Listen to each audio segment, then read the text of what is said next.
Welcome to my channel. આ YouTube ચેનલમાં આપ સર્વેનું સ્વાગત છે. ચેનલમાં આવતા વિડીયોને લાઈક કરો, ચેનલને સબસ્ક્રાઈબ કરો, જેથી નવા બનતા વિડીયો તરત મળતા રહે, અને આ વિડીયોને શેર કરો. તે બાળકો, ધોરણ 5 વિષય પર્યાવરણ, પ્રકરણ 11 સુનિતા અવકાશમાં, એનો ભાગ 1 આપણે જોઈ ગયા હતા. હવે ભાગ 2 જોઈએ. તો અહીંયા 2 પ્રવૃત્તિ કરવાની છે, ચમત્કાર 1 અને ચમત્કાર 2. તો જોઈએ, ચમત્કાર 1ની અંદર એક નાનો કાગળ સિક્કો ખેંચે છે.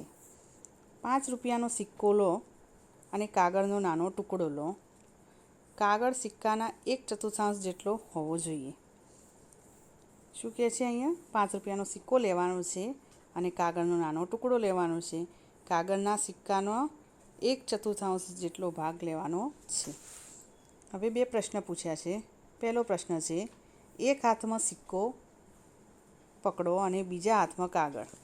બંનેને એક જ સમયે નીચે પડવા દો. શું થયું? વિચારો. શું થશે? તો કહે છે 5 રૂપિયાનો સિક્કો પહેલાં નીચે પડશે અને કાગળ થોડી વાર પછી નીચે પડશે. બીજો પ્રશ્ન છે, હવે નાનો કાગળ સિક્કા પર મૂકો અને નીચે પડવા દો. આ વખતે શું થયું? વિચારો. તો આ વખતે શું થશે? 5 રૂપિયાનો સિક્કો અને કાગળ બંને સાથે જ નીચે પડશે.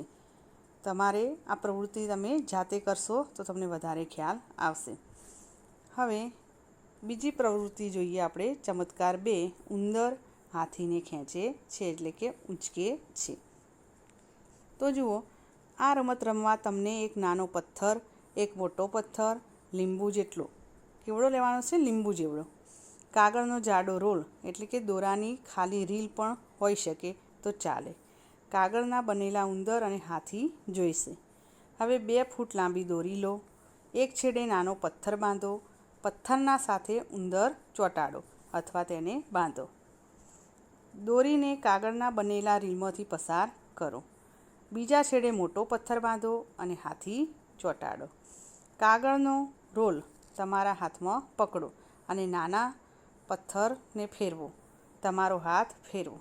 શું કહે છે? નાનો જે પથ્થર છે એને ફેરવવા માટે તમારો હાથ ફેરવવાનો છે. અહીંયા તમે જોઈ શકો છો કે પકડીને પછી ફેરવે છે. કોને ખેંચે છે? તમને આશ્ચર્ય થશે કે ઉંદર હાથીને ઉંચકે છે. આ ચમત્કાર કેવી રીતે થયો? તો કેવી રીતે થયો એનો જવાબ આપણે જોઈએ. શું છે કે જ્યારે નાના પથ્થરને જોડે ઉંદર બાંધેલો છે, તો નાના પથ્થરને ફેરવીએ છીએ ત્યારે તેનામાં બળ ઉત્પન્ન થાય છે.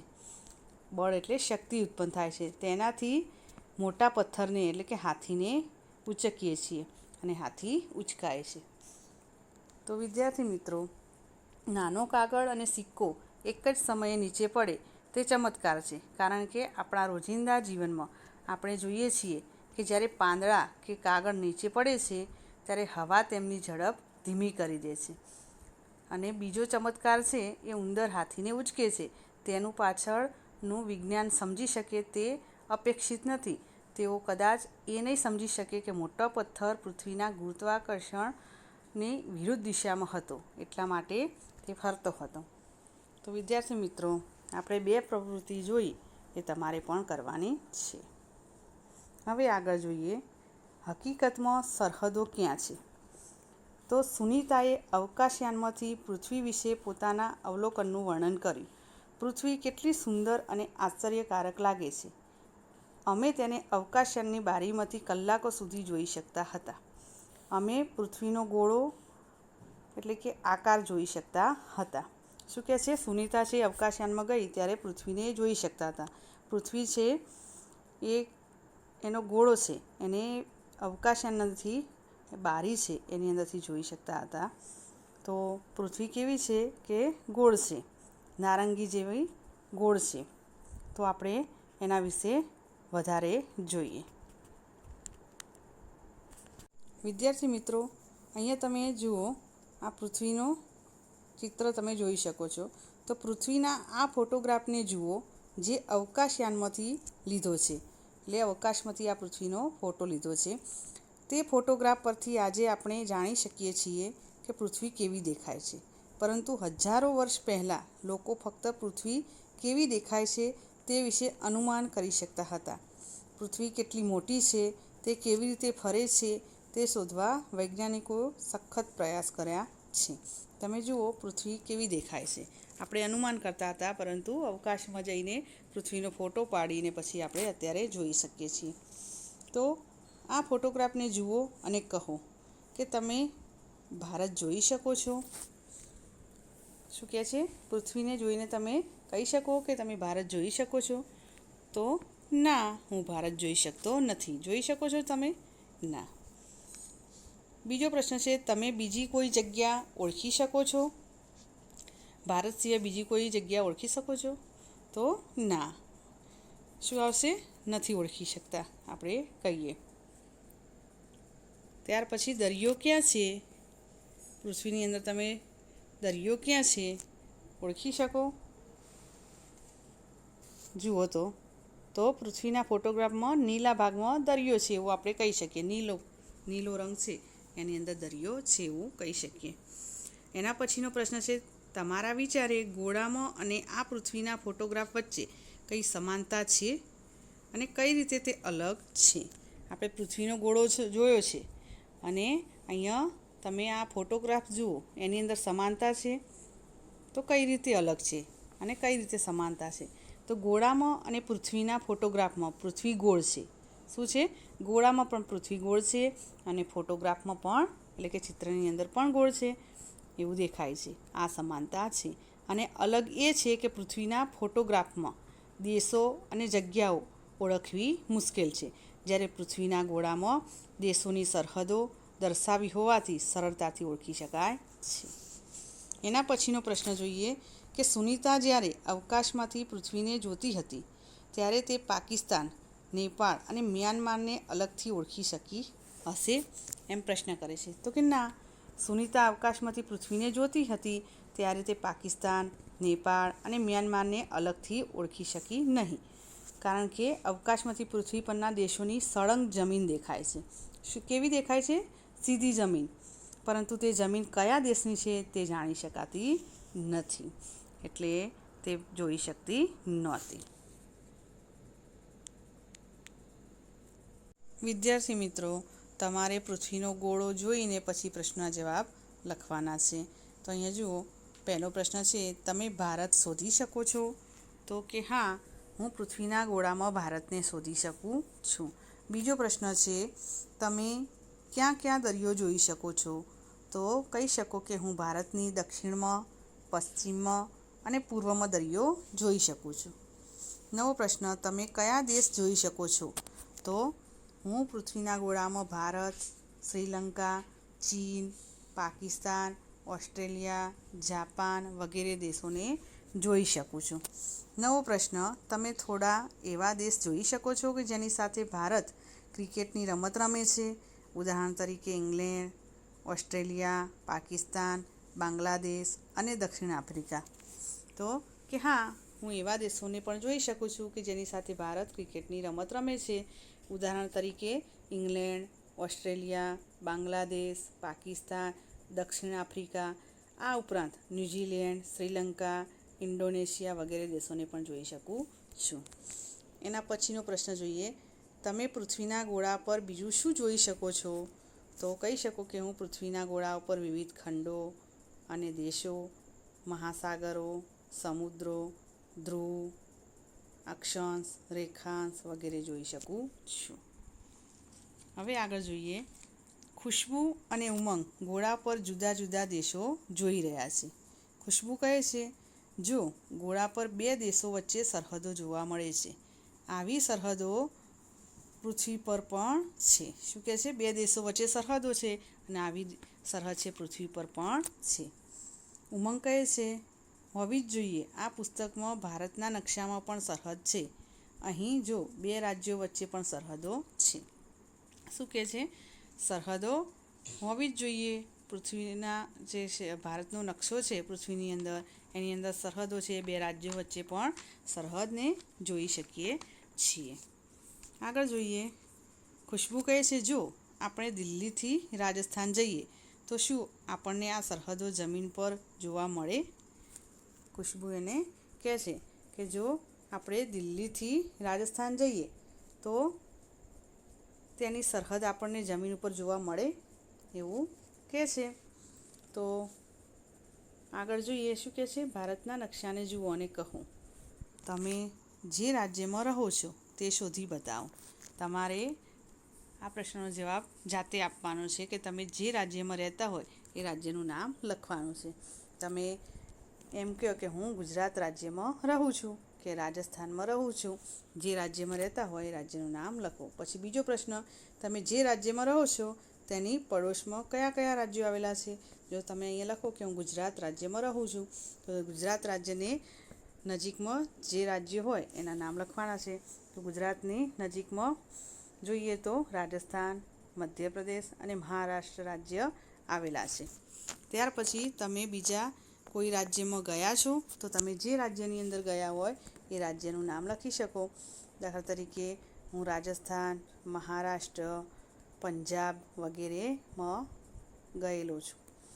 એના પછીનો પ્રશ્ન છે, ઉમંગ વિચારે છે કે જમીન પર રાજ્યો વચ્ચે સરહદો દોરેલી છે તો તમે શું માનો છો? ના, જમીન પર રાજ્યો વચ્ચે કોઈ પણ પ્રકારની સરહદો દોરેલી નથી. તે ફક્ત નકશાની અંદર પણ જોવા મળે છે અને એની અંદર જ દર્શાવવામાં આવી છે જેથી આપણને ખબર પડે. વિદ્યાર્થીઓ, જ્યારે સુનિતાએ પૃથ્વીને અવકાશમાંથી જોઈ તેને તે ખૂબ જ સુંદર લાગી. તેના મનમાં ઘણા વિચારો આવ્યા. તેણે વર્ણન કર્યું, ખૂબ જ દૂરથી કોઈ માત્ર જમીન અને દરિયો જ ઓળખી શકે. જુદા જુદા દેશો કોઈ જોઈ ના શકે. દેશના ભાગલા આપણે પાડ્યા છે. નકશામાં સરહદો આપણે બનાવી છે. તે આપણા મગજમાં છે. મારી ઈચ્છા છે કે આપણે બધાએ તેના વિશે વિચારવું જોઈએ. હકીકતમાં સરહદો ક્યાં છે? તો શું કહે છે, નકશાની અંદર આપણે સરહદો બનાવી છે, બાકી પૃથ્વી પર કોઈ સરહદ છે નહીં. આકાશ તરફ જુઓ, ઉમંગ કહે છે. તે ચંદ્ર સામે જોતા આંખ બંધ કરે છે અને સિક્કો આગળ ને પાછળ કરે છે. જુઓ, હું ચંદ્રને સિક્કા પાછળ સંતાડી શકું છું. આવું કોણ બોલે છે? ઉમંગ. તો ખુશ્બુ કહે છે, વાહ, આટલા મોટા ચંદ્રને આટલા નાના સિક્કાથી સંતાડી દેવો. અનુમાન કરો. શું કહે છે? અનુમાન કરવા કહે છે. તમે પણ આવું સિક્કા વડે કરવા પ્રયાસ કેમ નથી કરતા? તો શું કહે છે? તમારે પણ આવો પ્રયત્ન કરવાનો છે એમ કહ્યું છે. તો તમે શું કરશો? એવો પ્રયત્ન કરજો અને એનો જવાબ પણ આપજો. તો કેવી રીતે આપશો? બોલો. સિક્કાને આપણે શું કરવાનું છે? એક આંખ બંધ કરીને બીજી આંખ સામે સિક્કો રાખવાથી સિક્કા પાછળ ચંદ્રને સંતાડી શક્યો એવો પ્રયાસ કરીને તમારે સફળ થવાનું છે. એના પછીનો પ્રશ્ન છે, તમે ચંદ્રને સંતાડવા સિક્કાને તમારી આંખથી કેટલો દૂર રાખશો? તો 10થી 15 સેન્ટીમીટર દૂર રાખવો. તેના પછીનો પ્રશ્ન છે, વિચારો. ચંદ્ર છે એ સિક્કા જેવો સપાટ છે કે દડા જેવો ગોળ? તમે શું વિચારો છો? તો ચંદ્ર છે એ દડા જેવો ગોળ છે. તમે ચંદ્રને જોયો છે તો તમને ખબર જ છે કે ચંદ્ર એ છે દડા જેવો ગોળ છે. હવે તમે ક્યારે રાત્રે આકાશમાં ધ્યાનથી જોયું છે? ઝબકતા તારા ચમત્કારી નથી દેખાતા? અને ક્યારેક ચંદ્ર રૂપેરી અને તેજસ્વી દેખાય છે તો ક્યારેક તે રાત્રિના અંધારામાં દેખાતા જ નથી. તો વિદ્યાર્થી મિત્રો, મહિનાની અંદર 15 દિવસ ચંદ્ર દેખાય છે અને 15 દિવસ ચંદ્ર દેખાતો નથી. એટલે કે વદ અને સુદ આવે છે. એમાં એકમથી પૂનમ સુધી ચંદ્ર દેખાય છે. પૂનમના દિવસે ચંદ્ર છે એ આખો દેખાય છે, જ્યારે એ વદમાં એકમથી અમાસ સુધી દેખાતો નથી. એટલે કે અમાસના દિવસે બિલકુલ દેખાતો નથી. ધીરે ધીરે ધીરે થઈને દેખાવાનો બંધ થઈ જાય છે. તો અહીંયા ચંદ્રની આપણે માહિતી મેળવીએ. તમારે પણ જાતે મેળવવાની છે. તો જુઓ, આજે રાત્રે ચંદ્રને તમારે જોવાનો છે અને ચંદ્ર કેવો દેખાય છે તે તમારે દોરવાનો છે. 1 અઠવાડિયા પછી જુઓ અને તેને દોરવાનો છે. અને પછી 15 દિવસ પછી શું કરવાનું છે? તમારે એક અઠવાડિયા સુધી જોવાનું, પછી દોરવાનું, પછી 15 દિવસ પછી તમે એ રીતે કરશો એટલે મેં તમને કહ્યું એ પ્રમાણે તમને ચંદ્રનો આકાર પણ દેખાશે અને અજવાળું અને અંધારાની તમને ખબર પડશે, કેટલો મોડો ઉગે છે અને કેટલો વહેલો ઉગે છે, કેવો એનો આકાર છે, એ બધી માહિતી ખબર પડશે. અને એ માહિતીથી તમારે અહીંયા તારીખ, અઠવાડિયા પછીની તારીખ અને 15 દિવસ પછીની તારીખ કેવો ચંદ્ર દેખાય છે તમારે અહીંયા લખવાનું છે ને દોરવાનું છે. હવે શોધી કાઢો, હવે બીજી પૂનમ ક્યારે છે, તે દિવસે ચંદ્ર કયા સમયે ઉગશે, તે દિવસે ચંદ્ર કેવો દેખાય છે તે તમારે દોરવાનું. શું કહે છે? તમે નિરીક્ષણ કર્યું 15 દિવસે, તો એ વખતે પૂનમ હોય તો બીજી પૂનમ ક્યારે આવે છે એ તમારે જોવાનું, અને એ દિવસે ચંદ્ર કેવો ઉગશે અને કયા સમયે ઉગશે એ પણ નોંધ કરવાની. અને ચંદ્ર કેવો દેખાશે? તો ચંદ્ર છે આખો દેખાશે. તો એની અંદર તમે જોઈને પછી લખી શકો કે હવે બીજી પૂનમ, તમે જે તારીખે આગળની તારીખે નોંધી હોય એ તારીખથી બીજી પૂનમ આવતી હોય એ તારીખે લખવાનું, અને ક્યારે ઉગશે એ પણ લખવાનું. અને ચંદ્ર થાળી જેવો ગોળ દેખાશે એવું તમે લખી શકો અને દોરી શકો. ચંદ્ર સાથે કયા તહેવારો સંબંધિત છે? તો ચંદ્રની સાથે ઘણા બધા તહેવારો છે, જેવા કે દિવાળી અમાસના દિવસે આવે છે, એ જ રીતે ભાઈબીજ, દેવ દિવાળી, મહાશિવરાત્રિ, હોળી પૂનમના દિવસે આવે છે, રામનવમી, હનુમાન જયંતિ, રક્ષાબંધન છે એ પૂનમના દિવસે આવે છે, જન્માષ્ટમી અને ગણેશ ચતુર્થી, આવા તહેવારો આવે છે. ત્યાર પછીનો પ્રશ્ન જોઈએ તો રાત્રે આકાશમાં 5 મિનિટ ધ્યાનથી જુઓ. તમે શું જોઈ શકો છો? તમારે આકાશની અંદર જોવાનું. તમને શું દેખાય છે? તો આકાશની અંદર તમે ચંદ્ર તથા તારાઓ જોઈ શકો, અને ખરતા તારાના પ્રકાશના લીસોટા અને કેટલાક ગ્રહો પણ તમને દેખાશે. તમને આકાશમાં કઈ ફરતું દેખાય છે? તમારા મતે તે શું હોઈ શકે? તારો પૂંછડીયો તારો કે કૃત્રિમ ઉપગ્રહ? કૃત્રિમ ઉપગ્રહનો ઉપયોગ ટીવી, ટેલિફોન અને આબોહવા જાણવા થાય છે. તેના વિશે વધારે જાણકારી મેળવો. શું કહે છે? મારા મતે આકાશમાં જે ચમકતી વસ્તુ સતત ઝડપથી ફરતી દેખાય છે તે કૃત્રિમ ઉપગ્રહ છે. અને ઉપગ્રહ હોય છે, ઘણીવાર આકાશમાં જોરદાર તેજ લીસોટો દેખાય છે, જેને આપણે ખરતો તારો કહીએ છીએ, અને ઉલ્કા પણ કહેવામાં આવે છે. તો આપણે કૃત્રિમ ઉપગ્રહ વિશે જોઈએ તો કૃત્રિમ ઉપગ્રહ માણસે અવકાશમાં છોડેલો ઉપગ્રહ છે, જે પૃથ્વીની નિશ્ચિત કક્ષામાં પરિક્રમા કરે છે. અને 1957માં સર્વપ્રથમ રશિયાએ એક કૃત્રિમ ઉપગ્રહની સ્પુટનિક 1 અવકાશમાં મૂક્યો હતો. અને આ ઉપગ્રહ પછી ઘણા બધા કૃત્રિમ ઉપગ્રહો અવકાશમાં મૂકવામાં આવ્યા. ભારતે તેનો પહેલો કૃત્રિમ ઉપગ્રહ આર્યભટ્ટ 19 એપ્રિલ 1975ના રોજ રશિયાના અવકાશી મથક પરથી અવકાશમાં છોડેલો હતો. અને આ પછી ભારતે ઘણા બધા કૃત્રિમ ઉપગ્રહો પોતાના અવકાશી મથક પરથી છોડ્યા હતા. તમારે કોષ્ટકમાં જુઓ અને કહો. નીચે ગાંધીનગરમાં કેટલીક તારીખો ચંદ્રના આથમવાનો સમય આપેલો છે, તે તમારે કોષ્ટકની અંદર જુઓ. 29/10/2019 શું લખ્યું છે? 19 અને 16, 30/10/2019 20 ને 4, 31/10/2019 20:54 અને 1/11/2019 21:47. આ રીતે ટાઈમ લખેલો છે. તો તમારે આ ટાઈમ જોવાનો છે, અને તમારા ગામ કે શહેરમાં કોઈ પણ 4 દિવસનો ચંદ્ર આથમવાનો સમય નીચેના કોષ્ટકમાં તમારે લખવાનો છે. તમે જે જગ્યાએ રહેતા હોય એ જગ્યાએ રહીને પછી તારીખ લખવાની અને એનો આથમવાનો સમય લખવાનો છે. આ કોષ્ટકમાં તમારે જાતે લખવાનું છે. એના પછીનો પ્રશ્ન જોઈએ. તમે ક્યારે બપોરે 12 વાગે ચંદ્ર જોયો છે? આપણે દિવસે તારા અને ચંદ્ર સરળતાથી કેમ જોઈ શકતા નથી? શું કહે છે? તમે બપોરે 12 વાગે ચંદ્રને જોયો છે, અને આપણે દિવસે કેમ તારા અને ચંદ્રને જોઈ શકતા નથી? એવો પ્રશ્ન કર્યો છે. તો તમે એનો જવાબ આપી શકો કે ના, મેં ક્યારેય બપોરે 12 વાગે ચંદ્રને જોયો નથી. સૂર્ય પૃથ્વીની ખૂબ પ્રકાશ અને ગરમી આપે છે.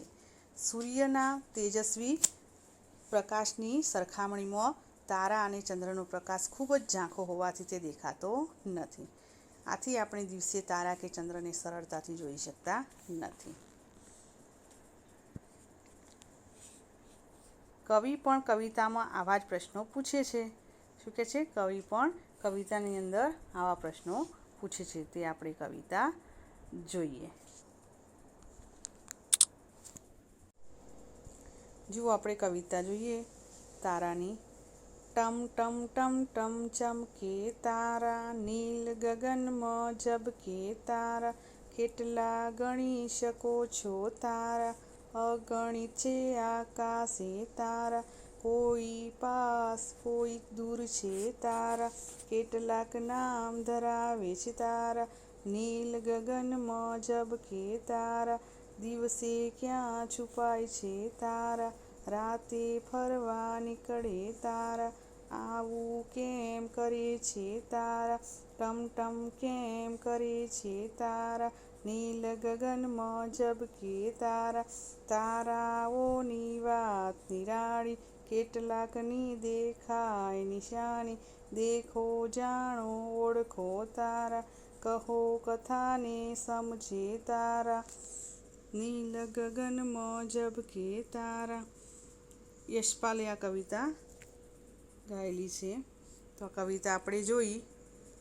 કવિતાની અંદર આકાશની અંદર તારા ઝબકી રહ્યા છે. તારાની નિશાનીઓ જો અલગ અલગ છે.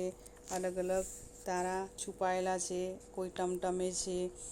તો અલગ અલગ તારા વિશે માહિતી આપણે મેળવી. અહીંયા જુઓ, એક રસપ્રદ ફોટોગ્રાફ. અહીંયા તમે ફોટો જોઈ શકો છો. એક અવકાશયાનમાં ચંદ્ર તરફ ગયું હતું. શું કહે છે? અવકાશયાન છે ચંદ્ર તરફ ગયું હતું. પૃથ્વીનો આ ફોટોગ્રાફ ચંદ્રની સપાટી પરથી લેવામાં આવ્યો હતો. જે આ ફોટો છે ચંદ્રની સપાટી પરથી લેવામાં આવેલો છે. જુઓ, પૃથ્વી કેવી લાગે છે. તમે ચંદ્રની સપાટી જોઈ શકો છો. આ ચિત્રને જોઈ તમને કોઈ પ્રશ્નો થાય છે? તે પ્રશ્નો લખો અને વર્ગમાં તમારે ચર્ચા કરવાની છે. શું કહે છે? જુઓ, પૃથ્વી કેવી લાગે છે? તો પૃથ્વી ઘણી નાની અને ઊંધા મૂકેલા વાટકા જેવી લાગે છે. પૃથ્વી કેવી લાગે છે? કે નાની અને ઊંધા મૂકેલા વાટકા જેવી દેખાય છે. બીજો પ્રશ્ન છે કે તમે ચંદ્રની સપાટી જોઈ શકો છો? તો કે હા, ચંદ્રની સપાટી જોઈ શકીએ છીએ. ચંદ્રની સપાટી પૃથ્વીથી નીચે દેખાય છે. પછી એના પછીનો પ્રશ્ન છે કે આ ચિત્રને જોઈ તમને કોઈ પ્રશ્નો થાય છે? તો તમારે એ પ્રશ્નો લખવાના છે. તો આવા પ્રશ્નો કદાચ હોઈ શકે કે ચિત્રને જોઈને મારા મનમાં આવા પ્રશ્નો થાય છે. આ ફોટોગ્રાફ કોણે પાડ્યો હશે? ચંદ્રની સપાટી વાસ્તવમાં કેવી દેખાતી હશે? પૃથ્વી પરથી ચંદ્ર ગોળ દેખાય છે, તો પછી આ ફોટોગ્રાફમાં આવો કેમ દેખાય છે? શું હું ચંદ્ર પર જઈ શકીશ? ચંદ્ર પરથી જોતા પૃથ્વી આપણને પ્રકાશિત કેમ દેખાય છે? પૃથ્વીના પ્રકાશથી ચંદ્ર પર પ્રકાશ ફેલાતો હોય તેમ કેમ દેખાય છે? ચંદ્રની સપાટી પરથી પૃથ્વી અડધી જ કેમ દેખાતી હશે? અહીંયા તમે જોઈ શકો છો કે પૃથ્વી છે અડધી દેખાય છે. આ છે ચંદ્ર. અહીંયાથી ફોટોગ્રાફ લીધો છે. પૃથ્વી અડધી દેખાય છે. તો આવા પ્રશ્નો મનમાં ઊભા થઈ શકે છે.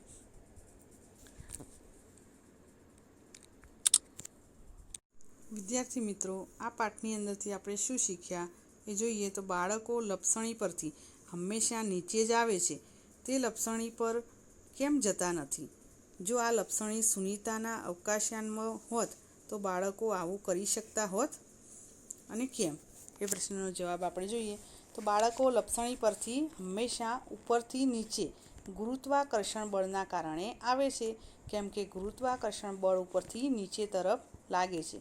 અને આ લપસણી સુનીતાના અવકાશયાનમાં હોત તો બાળકો લપસણી પરથી લપસી શક્યા ન હોત અને હવામાં તરતા હોત. કારણ કે અવકાશમાં ગુરુત્વાકર્ષણ બળ નથી. બીજો પ્રશ્ન છે, આપણે તારાઓ મોટે ભાગે રાત્રે જ કેમ જોઈ શકીએ છીએ? અથવા રાત્રે જ કેમ જોઈએ છીએ?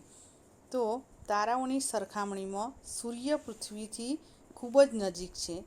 સરખી તેજસ્વીતા ધરાવતા બે પદાર્થો પૈકી જે નજીક હોય તે વધારે પ્રકાશિત લાગે. આથી સૂર્યનો પ્રકાશ તારાના પ્રકાશ કરતાં વધારે તેજસ્વી લાગે છે. આથી દિવસે સૂર્યના તેજસ્વી પ્રકાશની સરખામણીમાં તારાઓનો પ્રકાશ ખૂબ જ ઝાંખો લાગતો હોવાથી દિવસે તારાઓ દેખાતા નથી અને રાત્રે સૂર્ય દેખાતો નથી, તેથી આપણે તારાઓ મોટાભાગે રાત્રે જ જોઈ શકીએ છીએ. એના પછીનો પ્રશ્ન છે, પૃથ્વીને અવકાશમાંથી જોઈને સુનીતાએ કહ્યું, જુદા જુદા દેશો અહીંથી જુદા જોઈ શકાતા નથી. આ સરહદો કાગળ પર જ છે, તે આપણે બનાવી છે. તમે વિધાન દ્વારા શું સમજ્યા? તો સુનીતાના આ વિધાન દ્વારા હું સમજ્યો કે દેશોની સરહદો માનવીઓ દ્વારા પોતાના સ્વાર્થ માટે બનાવવામાં આવેલી છે. પ્રકૃતિએ તો ધરતી પર કોઈ સરહદો બનાવી નથી. પ્રકૃતિની નજરમાં તો આપણે બધા એટલે કે સમગ્ર વિશ્વ પૃથ્વીના નિવાસી છીએ. વસુધૈવ કુટુંબકમની ભાવનાથી જોડાયેલા છીએ. આ તો મનુષ્યએ સરહદો બનાવી છે, કંઈ આપણે કોઈ સરહદ બનાવી નથી. કુદરતે તો બધું સરખું જ બનાવ્યું છે. તો વિદ્યાર્થીઓ, આપણે અહીંયા પાઠ પૂરો કરીએ છીએ. થેન્ક યુ બાળકો.